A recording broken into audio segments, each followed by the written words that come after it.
दिया था।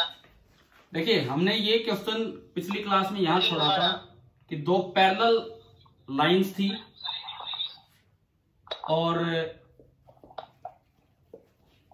यहां पे एक रिंग थी, उसको एक रस्सी से बांधा गया था और वो रस्सी वहां ऊपर बंधी हुई थी और इसके बीच में एक और रिंग निकली हुई थी, उससे बंधी नहीं है रस्सी लेकिन इस तरह का था और ये जो पार्ट है रोप का यहां बंधा हुआ था। ठीक है, इस तरह का कुछ क्वेश्चन लिया था हमने। अब उसमें कुछ मुझे बताओ, इसकी स्पीड कितनी ली थी अगर आपको याद हो तो? पता नहीं किसकी, एक की स्पीड v1 ली थी और एक की स्पीड v2 ली थी। ठीक है, और कोई एक एंगल हमने शायद ये एंगल थीटा बोला था किसी वक्त, तो ये बोल रही थी कोई सा भी, और हमने कहा था कि v1 v2 और थीटा में रिलेशन निकालो। सर v1 उसकी थी सर, डाउन वाले की। लो लो लो, ये लो v1 और ये v2, एंगल यही दिया था क्या थीटा कल? सर 1 मिनट रुको, यस सर यही लिया था अल्टरनेट में। ठीक है ठीक है, तो फाइंड रिलेशन बिटवीन, आपको निकालना था v1 v2 एंड थीटा में रिलेशन निकालना था। ये हमारा सवाल था कि v1 v2 और थीटा में आप एक रिलेशन निकालिए, ये था हमारा क्वेश्चन। तो भाई कैसे, किसी बच्चे ने ट्राई किया? हाँ भाई बताओ, किसी ने कैसे भी करके ट्राई किया? क्योंकि इसमें स्ट्रिंग है लेकिन पुली नहीं है कहीं। देखो सुनो अब ध्यान से, किसी भी वक्त आप इस लेंथ को बोल दो x और इस लेंथ को बोल दो y, रस्सी की पूरी लंबाई l है तो l है x प्लस वाई। चाहे कोई रिंग इधर चली जाए उधर चली जाए कहीं चली जाए ऊपर नीचे, क्या रोप की लेंथ चेंज हो सकती है? नो सर, नहीं होगी, यानी कि ये पूरा कांस्टेंट है। तो हमारा पहला काम ये हुआ करता था कि कोई भी नया कंस्ट्रेंट आए। अब ये नया कंस्ट्रेंट है आपके लिए क्योंकि इसमें पुली नहीं है कि आप उस तरह की कोई बात अप्लाई कर सके। तो ऐसे में आप एक ज्योमेट्रिकल रिलेशन निकालो। तो एक्स वाई में मैं ज्योमेट्रिकल रिलेशन ले आया, इसको डिफरेंशिएट करोगे D by D T, x का अलग हो जाएगा प्लस सेपरेट हो जाएगा, वाई का अलग होगा, D by D T of Y. Constant का डिफरेंशिएशन कितना होता है? 0। तो मेरे पास यहां से एक रिलेशन आ गया कि dx by D T is minus of dy by D T. अब इन चीजों को v1 v2 से रिलेट करना है, इन चीजों को v1 v2 से रिलेट करना है। देखो ये जो स्ट्रिंग है, सॉरी ये जो रिंग है, ये थोड़ी देर बाद थोड़ा और नीचे मिलेगी। अभी ये x नीचे है, थोड़ी देर बाद ये x प्लस डी एक्स नीचे मिलेगी। तो आपको डायग्राम के अकॉर्डिंग दिख रहा है कि x प्लस डी एक्स बड़ा है, x plus D x x से बड़ा है, तो dx पॉजिटिव है कि नेगेटिव? भाई थोड़ी देर बाद ये नीचे आ रही है तो dx पॉजिटिव है कि नेगेटिव? पॉजिटिव। पॉजिटिव। और इधर जो जाने की वेलोसिटी है वो v1 है, तो बताओ v1 क्या होगा, dx बाई डी टी कि minus dx by D T? क्या लिखें? बोलते रहो आप, चुप मत हो ऐसे बीच बीच में, फिर मैं लिखूंगा फिर क्या फायदा है। v1 क्या लिखा जाएगा? dx बाई डी टी, ये आपका लिखा गया v1 dx by D T. अब मैं बात करता हूं y का रेट ऑफ चेंज। अच्छा y इन दोनों के बीच का सेपरेशन है, y इन दोनों के बीच का सेपरेशन है। मैं थोड़ी देर के लिए y को r बोल देता हूं, जिस तरह से आप देखते थे। तो ये x प्लस r हो गया, मैंने इस y को r बोला, सेपरेशन इन दो पॉइंट्स के बीच में। तो ये x plus r total length है, तो dx प्लस डी आर, और ये बन गया माइनस डी आर, है ना। मैंने कुछ नहीं किया, बस y को r बोल दिया। अब बताओ r है इन दो पॉइंट्स के बीच का सेपरेशन, तो minus D R by D T का मतलब होता था वेलोसिटी ऑफ अप्रोच, कि भाई अभी सेपरेशन r है, अगले dt टाइम के बाद सेपरेशन होगा r प्लस डी आर, लेकिन वो कम होगा। ये लेंथ सीधी हो रही है, ये लेंथ सीधी हो रही है, तो r प्लस डी आर छोटा मिलेगा, छोटा मिलेगा तो डी आर नेगेटिव होगा।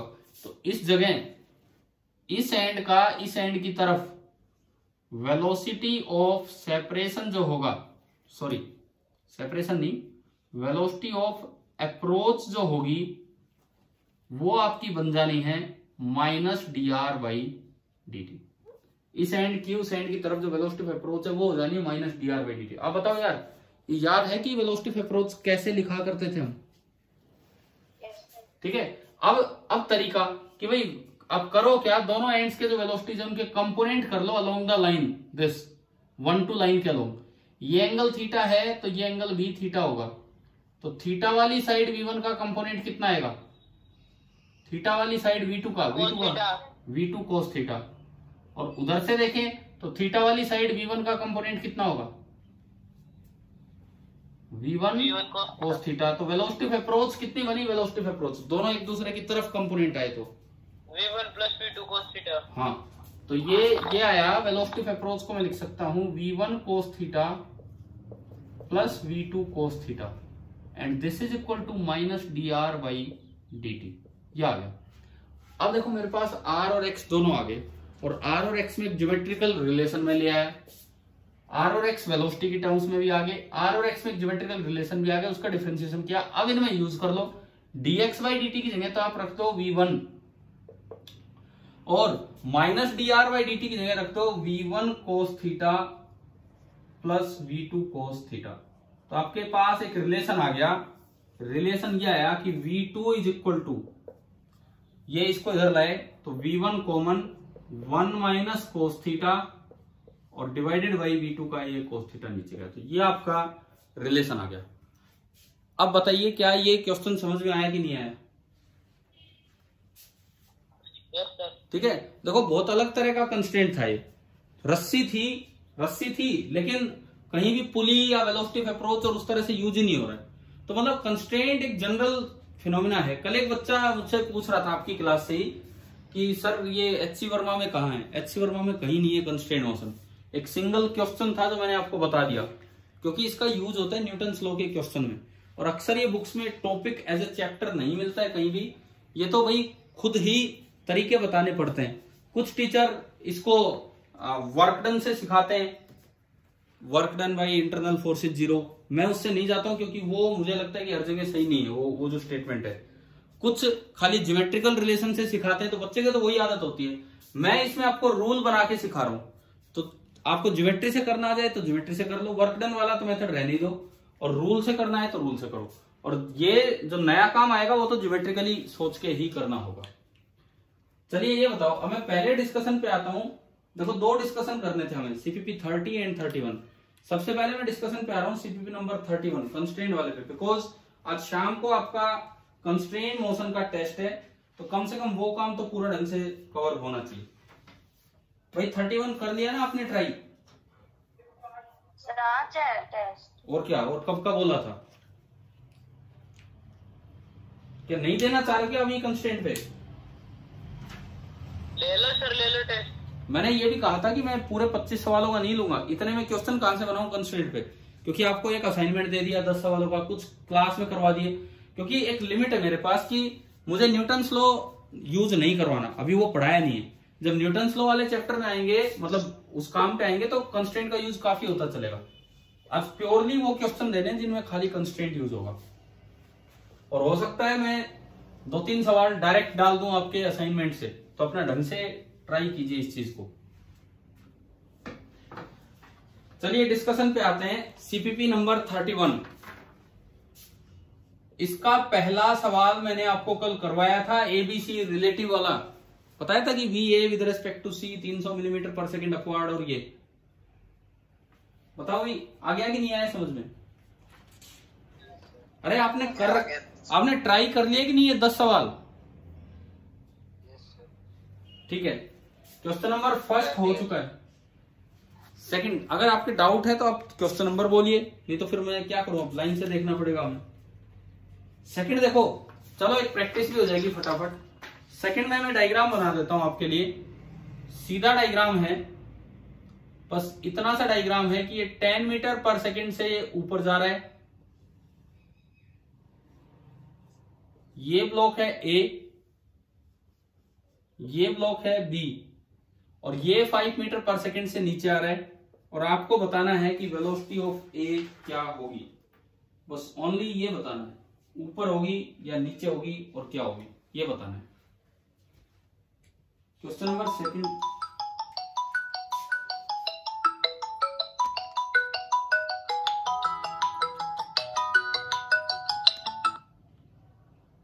क्वेश्चन नंबर जो सेकंड है हमारा,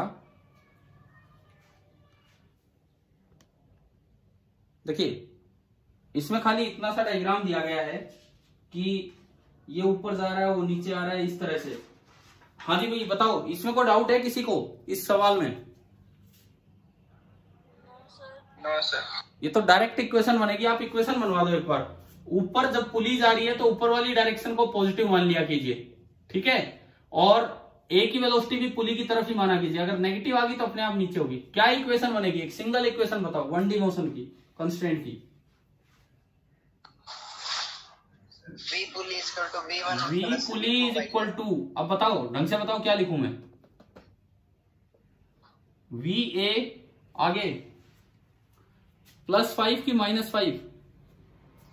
-5। हाँ बाई 2, और यहां से आप VA निकाल लेंगे। ये आपका था सवाल नंबर 2। तीसरा सवाल, तीसरे सवाल में मैं एक बार डायग्राम बना देता हूं। क्वेश्चन नंबर 3 में देखिए क्या डायग्राम है वो सुनिए आप।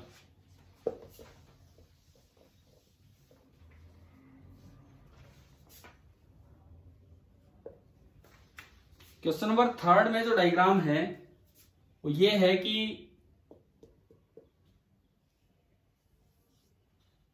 इस तरह का सिस्टम है, दोनों साइड 2 और पुली हैं, देन ये ग्राउंड के रेस्पेक्ट में 6 मीटर पर सेकंड से ऊपर आ रहा है, और ये ग्राउंड के रेस्पेक्ट में 6 मीटर पर सेकंड से नीचे जा रहा है, और ये ग्राउंड के रेस्पेक्ट में 4 मीटर पर सेकंड से नीचे जा रहा है। तो आपको ये है आपका क्वेश्चन नंबर 3। क्वेश्चन नंबर 3 में आपको बताना है कि वेलोसिटी ऑफ सी क्या होगी। एक बड़ा आसान सवाल है, सुनो। जब भी किसी पुली में एक एंड 6 से ऊपर जा रहा हो और एक एंड 6 से नीचे जा रहा हो, तो ऐसा तभी पॉसिबल है जब पुली रेस्ट पे हो। अगर एक एंड जितनी वेलोसिटी से ऊपर जा रहा है, दूसरा एंड उतनी वेलोसिटी से नीचे आ रहा है, तो ऐसा तभी पॉसिबल है जब ये पुली रेस्ट पे हो। ऊपर छत से अटैच है तो वो भी रेस्ट से, ये रेस्ट पे, ये रेस्ट पे, तो इधर वाला हिस्सा भी रेस्ट पे होगा, तो ये भी रेस्ट पे आ गई, और ये रेस्ट पे तो ये 4 से नीचे आ रही है तो ये 4 से ऊपर जाएगी। बताओ कितने बच्चों से हो गया था डायरेक्ट यूं देख के कि हाँ भी ऐसे हो रहा है? हाँ जी, अभी आ गया कि नहीं आया समझ? अरे बोलो, क्वेश्चन नंबर 3 क्लियर है सभी को? Yes sir. ठीक है, ये बात याद रखो, कितना ही बड़ा कॉम्प्लेक्स सिस्टम हो, कितना ही कॉम्प्लेक्स सिस्टम हो, अगर एक पुली का एक एंड 6 से ऊपर आ रहा है और दूसरा एंड 6 से नीचे जा रहा है, मतलब वो पुली रेस्ट पे है। ऐसा तभी पॉसिबल है जब ये पुली रेस्ट पे होगी। चलिए हम अगले सवाल पे चलते हैं। क्वेश्चन नंबर 4, जल्दी हो जाएगा ये डिस्कस, आप देखिए। 4th के अंदर 3 क्वेश्चन पूछ रखे हैं, कंप्रीहेंशन टाइप क्वेश्चन है। 4th का डायग्राम थोड़ा ढंग से आपको समझना चाहिए। क्वेश्चन नंबर 4th में क्या है, ऊपर एक छत है, सीलिंग है, उसके बाद एक फिक्स्ड लोहे का पार्ट है कोई, या मतलब बिल्डिंग के साथ ये अटैच है, फिक्स्ड में वो अमाउंट है। यहां पे एक पुली है, फिक्स है, और एक पुली यहां पे है, फिक्स है, इसके साथ अटैच है तो ये फिक्स है। इसके ऊपर से एक रस्सी निकल के एक वेट लटका हुआ है W, यहां से ये गया और ये अटैच है एक दूसरी पुली के साथ।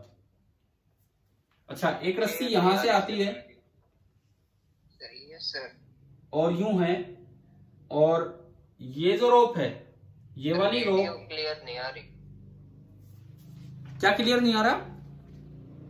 वीडियो क्लियर नहीं आ रही सर। यार ये वीडियो तो मुझे तो में प्रॉब्लम।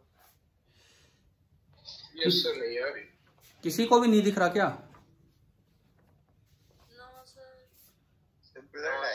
अब भाई क्या करूं इसमें, मेरे स्क्रीन पे तो सही दिख रहा है, जो आपका जूम पे जो चल रहा है यहाँ पे तो सही नजर आ रहा है।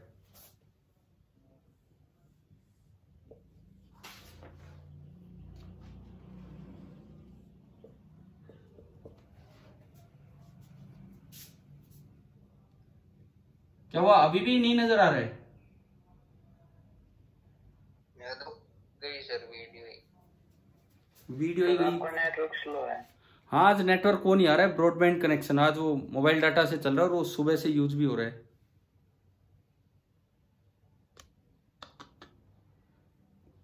क्या करें तो यार अब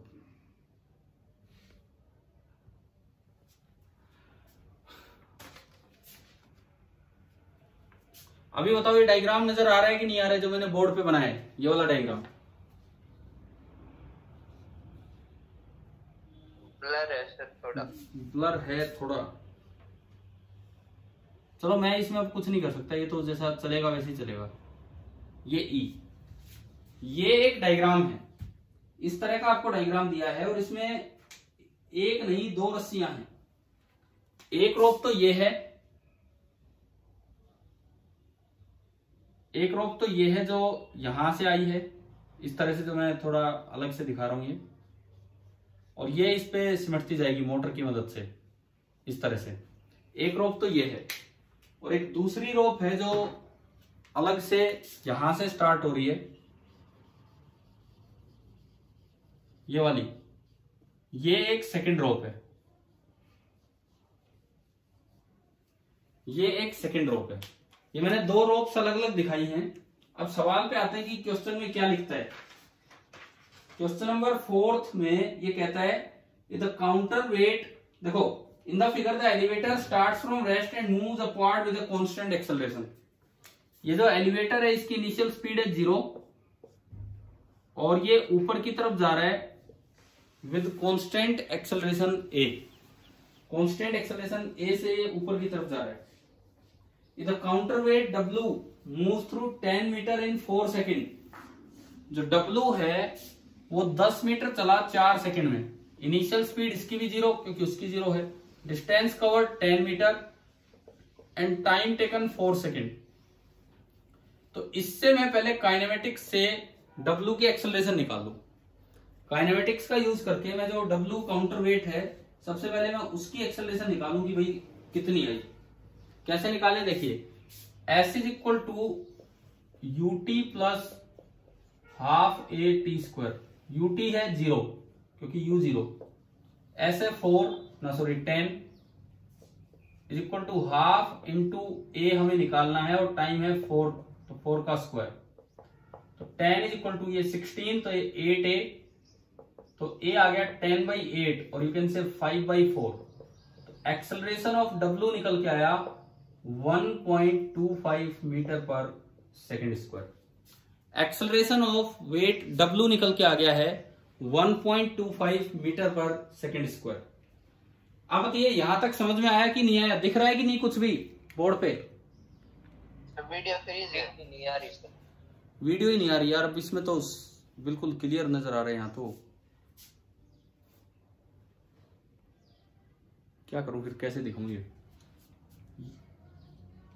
ये हमने निकाला। मैं एक बार ये क्वेश्चन पूरा कर देता हूं फिर देखते हैं उसके बाद। कनेक्ट कर लेना बाद में।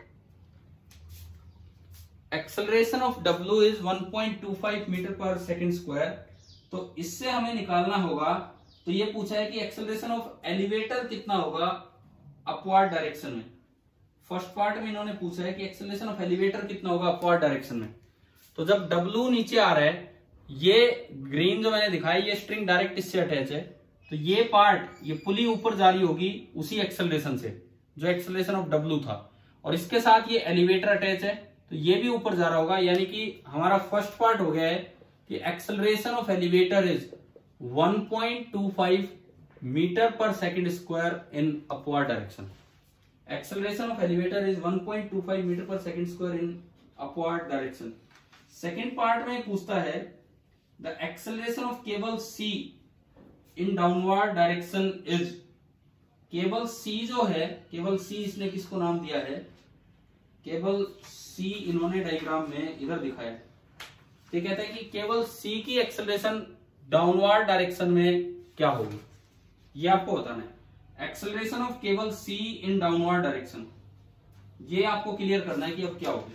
तो पुली कंस्ट्रेंट लगाना होगा केवल एक जगह और कुछ नहीं, केवल एक जगह आपको पुली कंस्ट्रेंट लगाना होगा।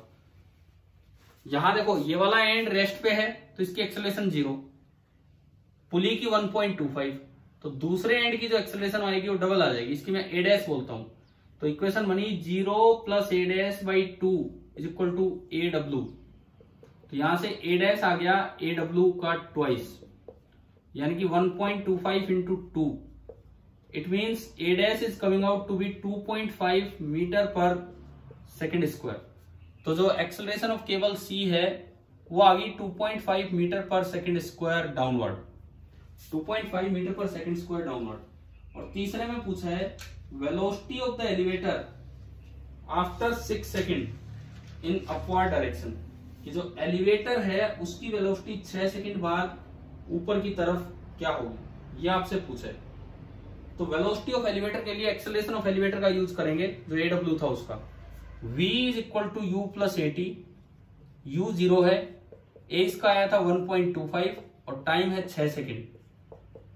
तो 1.25 इंटू 6, तो एक्सेलरेशन ऑफ एलिवेटर अगर आप यहां से कैलकुलेट करेंगे तो ये आ जाएगा 7.5 मीटर पर सेकेंड। एक्सेलरेशन नहीं, वेलोसिटी ऑफ एलिवेटर।